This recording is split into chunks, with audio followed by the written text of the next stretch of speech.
Welcome back mga guys. For today's video, magluluto po tayo ng adobo estofado. Ito po ay isang pork na hinaluan ng sabang saging.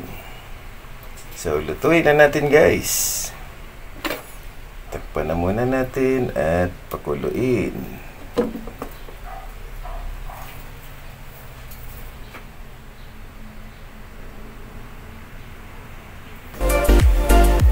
So, ayan guys, kumulo na siya.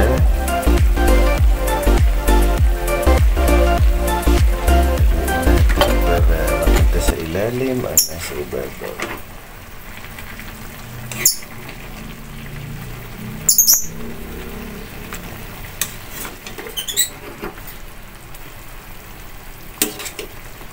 Yan, babalik ta rin lang yan guys para yung mga nasa ibabaw mapunta sa ilalim. Bango. Sarap na ito. Yan, tapos takpan muli natin para malutong maigi.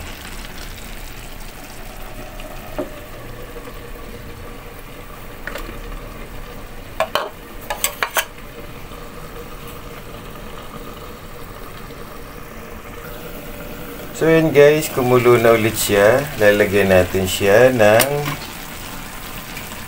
dahon ng laurel. Yan. Nakalagay na yan sa bote. Kukunin natin. Siguro mga 2 dahon lang to guys.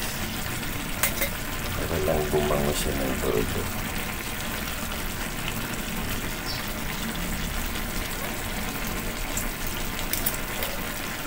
So ayun na, nakakuha na tayo.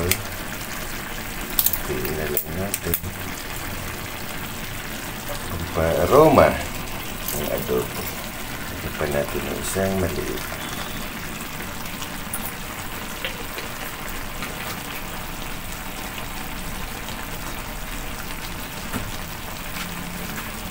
Haluin ulit natin.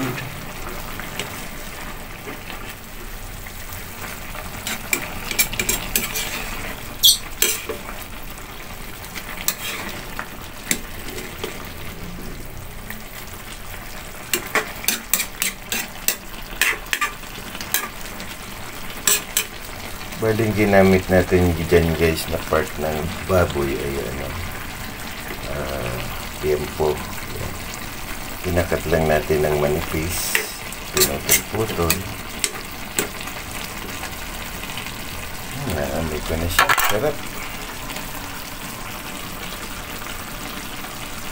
Siguradong ubos to mamaya dahil sa amoy pa lang napakasarap na. Takpan muna ulit natin guys.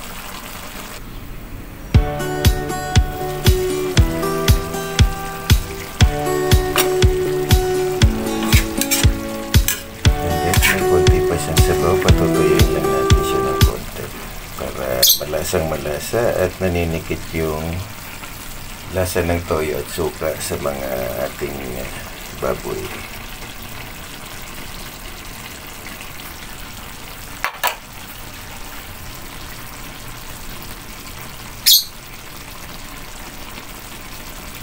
Yung iba guys, ang ginagamit dito ay pineapple, pero ito sa akin, ang ginamit ko ay yung saging na sabang hinog para maiba naman.